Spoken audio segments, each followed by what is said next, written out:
is my inaugural podcast filming. I'm not prepared. I don't have great lighting or a fancy video cam or anything like that set up. And with talking to people, I heard that it's not what it's about. It's just about the content. So I'm going to share what this channel's about. It's get high on spirituality or getting high on spirituality. And it's a synthesis or a bridge or merge of both magic and shamanism. So the Western tradition, ceremonial magic, along with shamanism, both from primarily South America, but some from North America as well. A little bit about my biography. I got interested in both subjects as a teenager. And when I was 15, I was a camp counselor at Camp Tamarancho in Fairfax, California. This is in the mid 80s. And I worked as a lifeguard, so I worked at the waterfront. And a medic there was from the Philippines, and he was laying down a lot, and I was asking him what he's doing, why is he sleeping so much?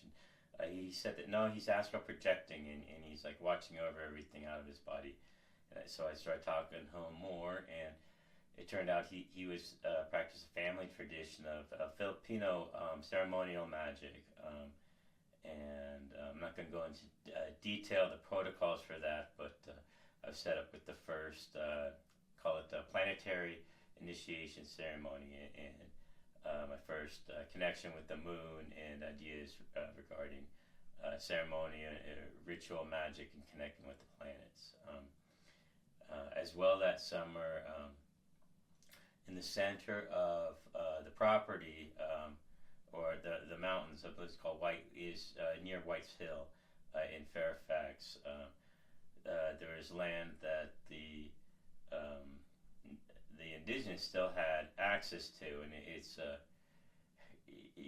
it speaks to basically we're on stolen land, and they need permission from an organization like the Boy Scouts just to have their ceremonies on what was their land for a very long time.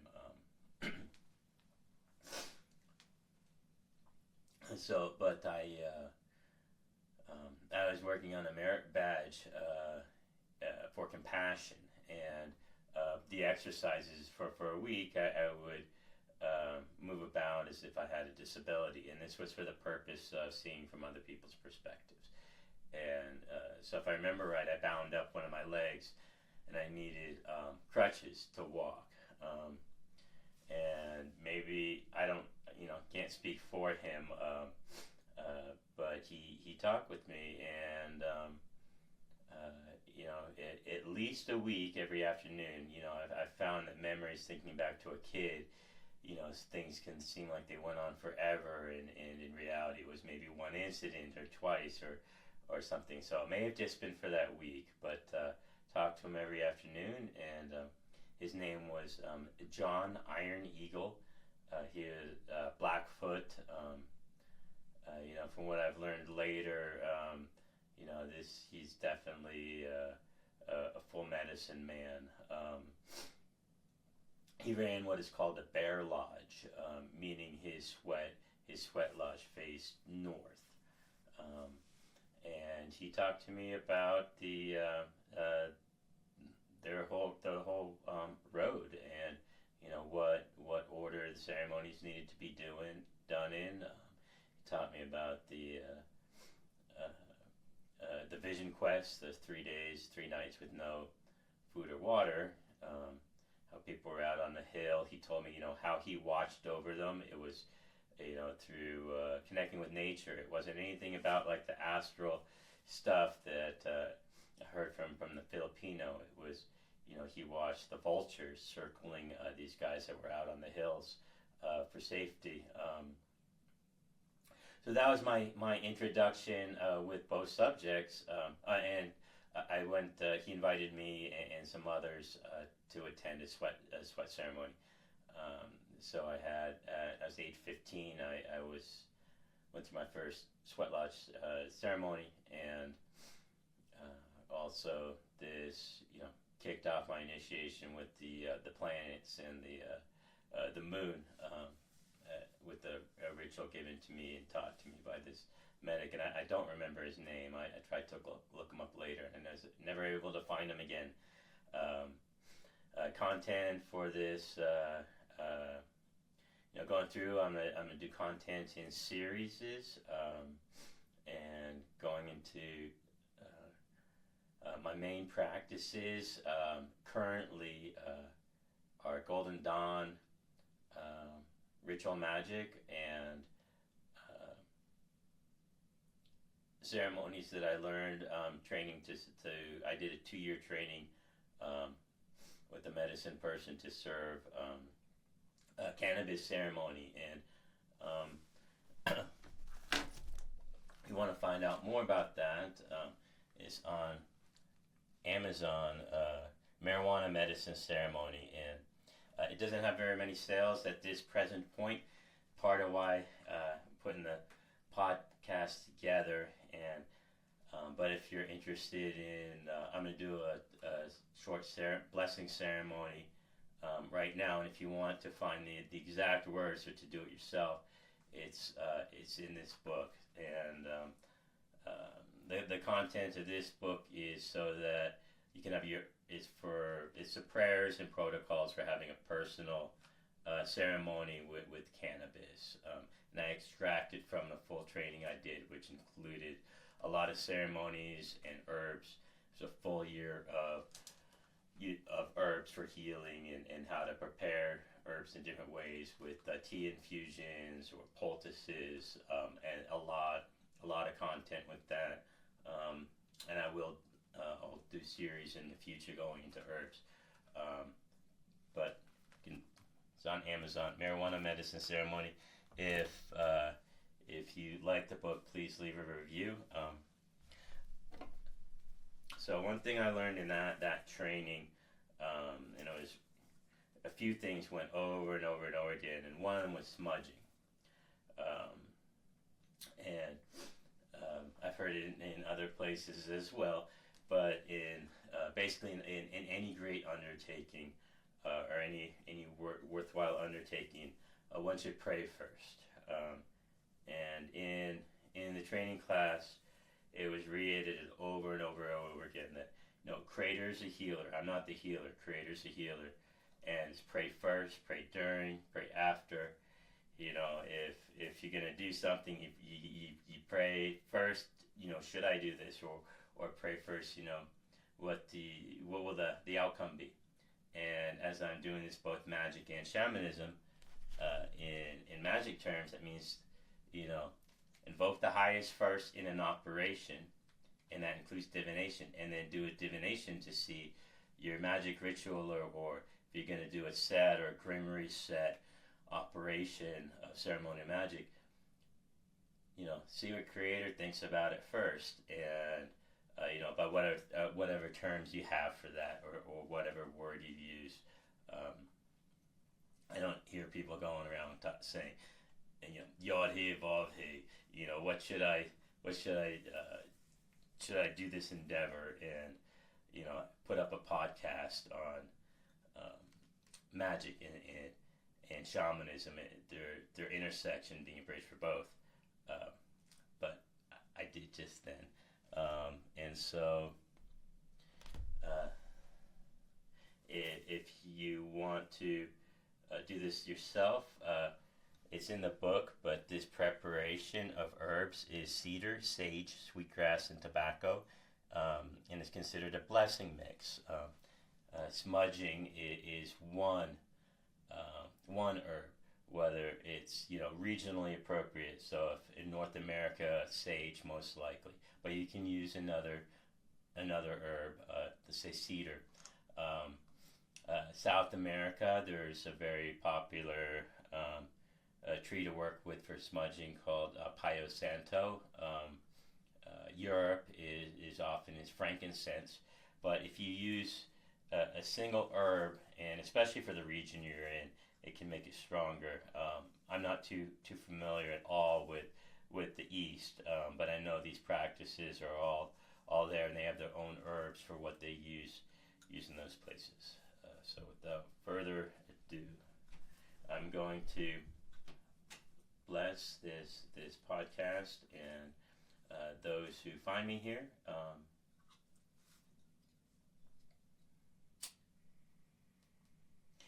Clear away,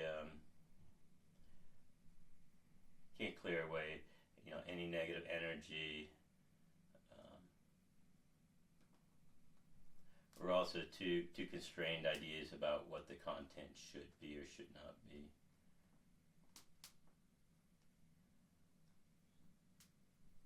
Clear away any haters too.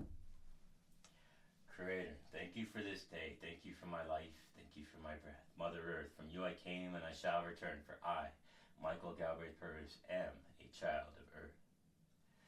To the east, thank you. To the south, thank you. To the west, thank you.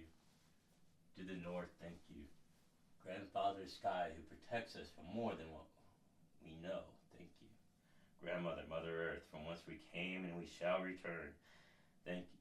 Center, self, and spirit, thank you.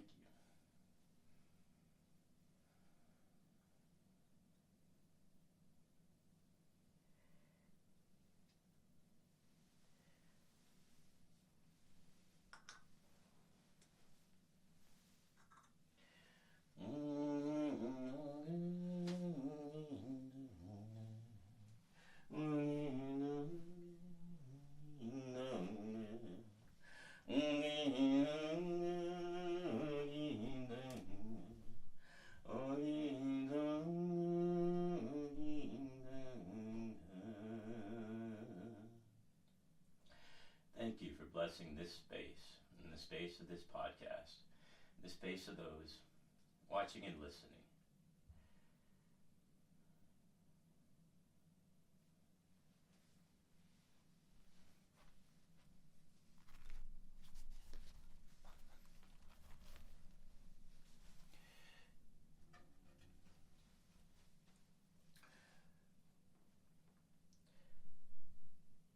From what I learned in training with that teacher, which I wrote about in the book, the earth is our mother, and her heartbeat is the drum.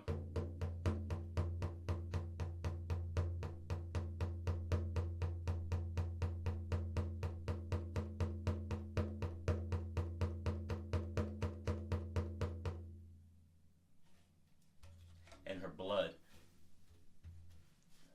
is the water. And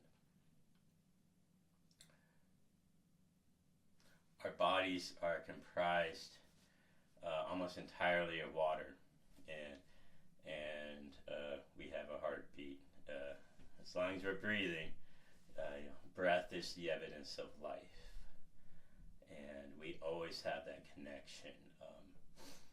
It's with the breath. You can breathe into your heart, feel it, put your hand on it, hear it, connect with it, and you can be aware of the circulation in your body, and be aware that the water in your body is Earth's blood, and you're always in connection with the earth through the water in your body.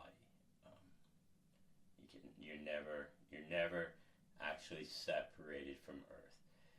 We have perceived ideas of separation, and we can get into practices or prayers that the intention is to have further connection with embodiment in the earth. But what we really need to do, and those practices are great, I'm not saying not to, but don't fall into a trap.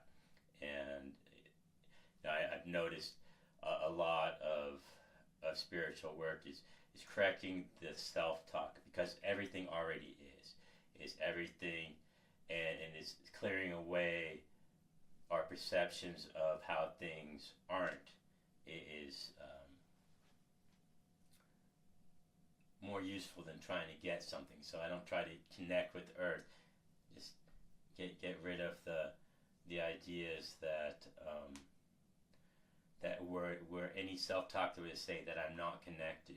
I work, if I notice, or when I notice, and if I do, and I've had long habits, so some of this is natural for me, or if I fall out of rhythm, I can get back on um, that path, the connection faster. Simple self statements. I am connected with Earth. The Earth's blood is in me. I have a heartbeat, and that's my connection with the Earth. The Earth has a heartbeat, and that heartbeat is the drum.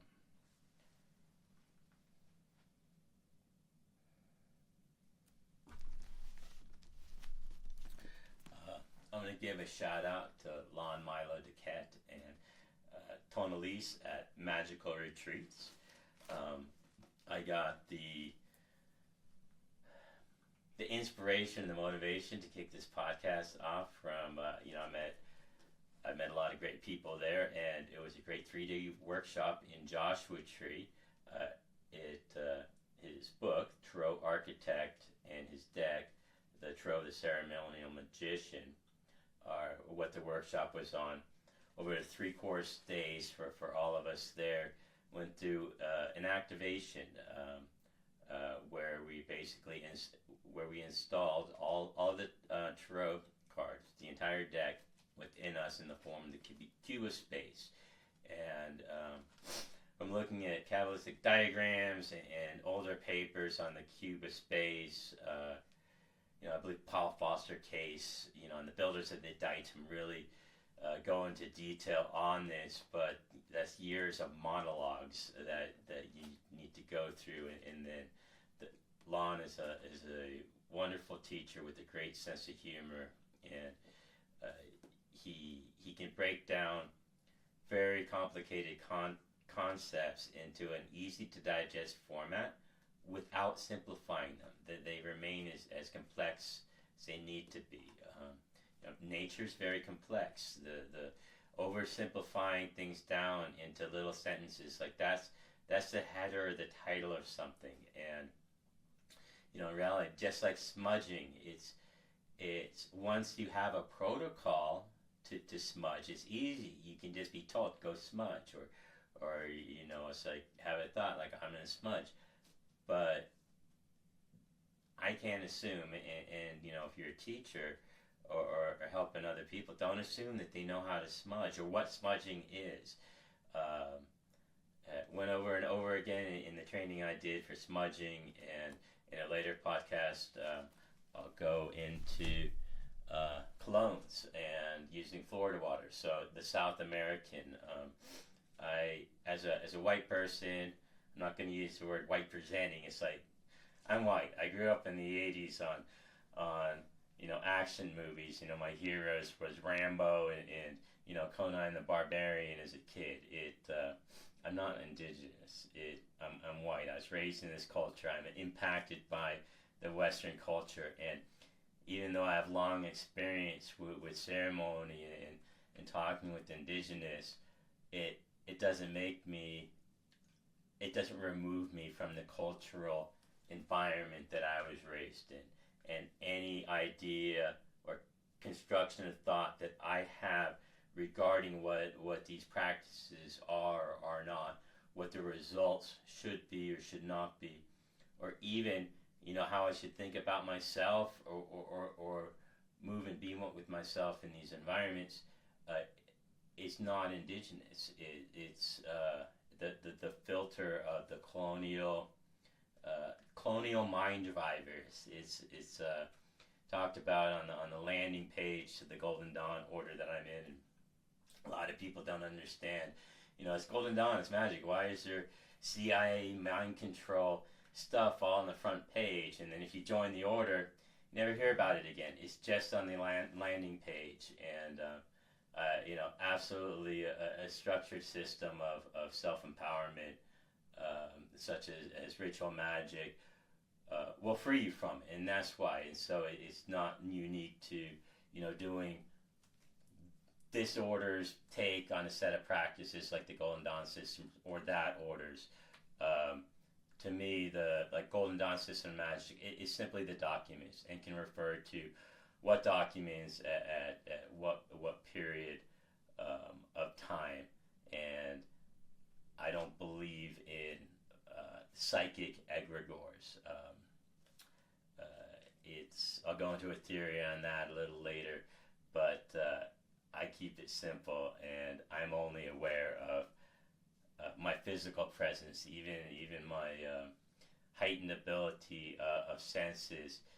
It's not at a distance physically. I'm not aware of any other person's breath. I'm not aware of any other person's. I'm in a room alone by myself right now. I'm only aware of what is in my immediate environment. I don't know what any other person is doing. I don't know if another person is crying. They have stomach cramps, or or if they're doing anything else, let alone what they might be thinking. Any ideas that I might have about that, I consider for myself a projection, and the part of the going to the theory, I guess, is the best thing here. My theory on the psychic matrix. The matrix is, this is my opinion. I have not read this. My opinion on the psychic matrix is that it's a combination of telepathy and our ability to simulate landscapes. Like I've heard that ancient Homo sapiens were hunter-trackers, and one of the differences in the development of our brain as a Homo sapien is that we can simulate an environment. So we could see a deer or see deer tracks, and we can imagine from these imprints we see in the ground that, a deer left these impressions, and then we can look at them and deduce or imagine that this deer is going in a particular direction because the tracks show this.